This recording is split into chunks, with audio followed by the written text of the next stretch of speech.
I went on an alternative spring break trip this spring break to Israel, where I did a lot of really cool things, and I didn't get that much video footage, but I took a lot of pictures. I took almost 500 pictures in a week. So while I was in Israel, we were staying in the Negev, which is the south, it's the desert, in this little developmental town called Yerucham. Monday we worked with an organization called Earth's Promise there. We went to an Ethiopian absorption center where we helped them out. We expanded their garden that Earth's Promise helped them build so that each one of the families could have their own plot. There are currently 60 families living in the absorption center. We also picked up trash and painted a mural on one of the walls that was just like kind of left there. I was in the mural painting group, and it was a lot of fun. We painted with the children. We actually gave our paintbrushes to the kids, so the entire time we were pretty much just finger painting the wall, which was pretty cool. It was like back to preschool, like doing your finger painting stuff. But the mural came out really good, actually, like surprisingly well, considering we didn't really plan out that much of what we were going to do, and a lot of what the kids did actually made the mural like what it was. After we left the absorption center, we took a little driving tour of Beersheba, and then we headed back to Yerucham to the hostel, where we got ready for that night.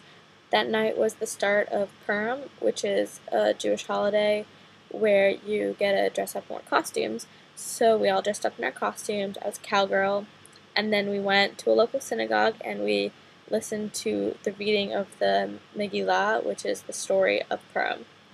Tuesday, we went to a local gym in Yerucham and we helped run a Purim carnival for the kids. It was a lot of fun. We didn't really know exactly like what we were doing at this Purim carnival. We just kind of took over the booths and took the games that were in there and kind of made them up as we went along. But it was a lot of fun. The kids really appreciated it. They were really cute kids in really cute costumes. And we got to like talk to them. I got to practice my Hebrew, which is always a good thing. And it was a lot of fun. After the Purim Carnival, we drove to Sderot. Sderot is the only city in the world under constant missile attack. It's been under constant attack for the past 8 years because it is in close proximity to the Gaza Strip, which is where the terrorist organization Hamas is based out of. So when they send missiles into Israel, most of the time these missiles end up hitting Sderot. We went to Sderot because it was the dedication of an indoor playground that was built partly due to the money that we had to fundraise in order to go on this trip. And it was really cool to be there and see where our money went, and to see these kids who spend their lives in bomb shelters for fear of going outside because when the Tseva Dome alarm goes off, they have 15 seconds to make it into a bomb shelter. 15 seconds, that's it. So this place was built so these kids can actually have a childhood.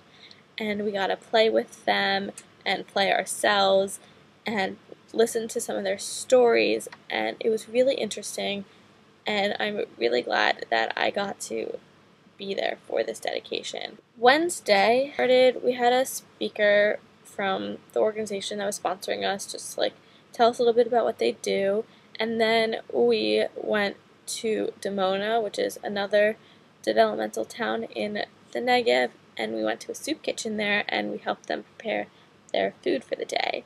So that was really cool. I had never actually worked in a soup kitchen before, but I'd always thought it would be something I'd like to do.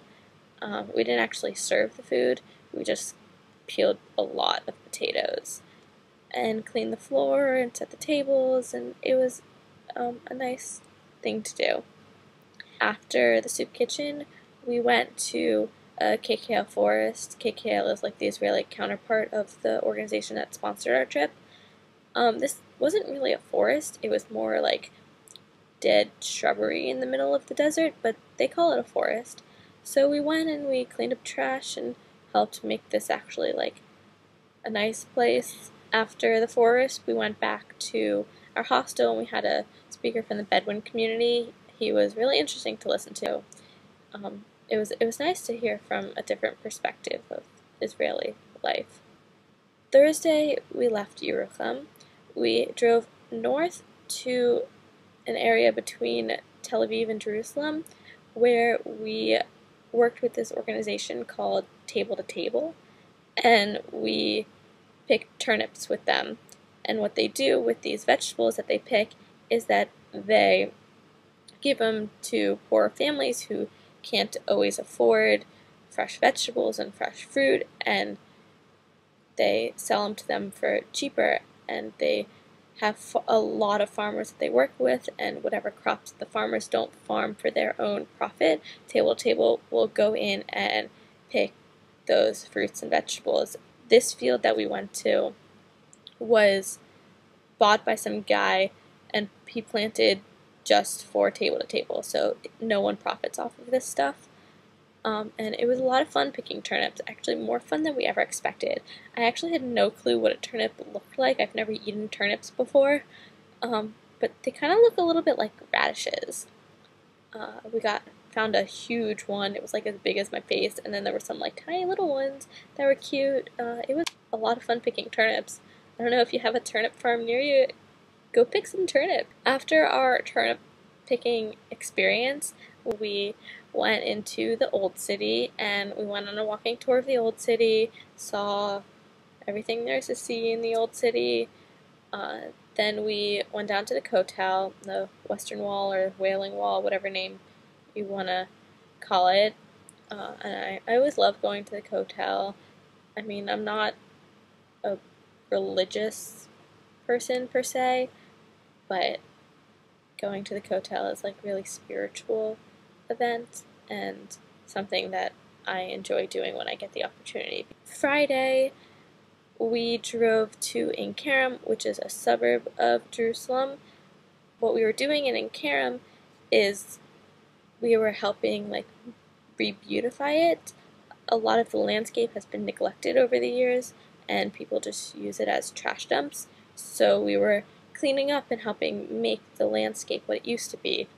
We literally sat on top of a hill and just like brought rocks to fill in holes and recreate like the mountainous area, because all of Jerusalem is mountains and it's beautiful.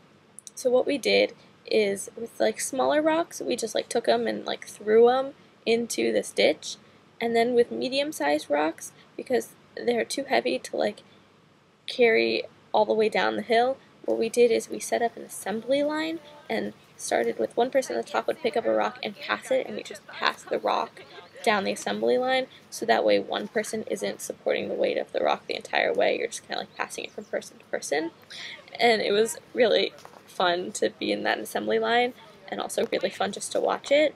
And then for like the ginormous rocks that you can't pick up on your own, like the strong people rolled them onto a stretcher, like an ambulance stretcher, and then used that to haul these rocks down the hill. And it was really funny to watch. And then after, we planted a tree, because planting a tree in Israel is something that you're supposed to do. Like, everyone does it. I've had trees planted in my name before, but this was the first time I actually physically got to help plant a tree, so it was really cool. We planted a walnut tree. Yeah, and then afterwards we headed back to the hotel and got ready for Shabbat. Shabbat is the Jewish rest day, like the Sabbath. And Saturday night we had Havdalah, which is the closing of the Sabbath, the welcoming of the new week. We had dinner, and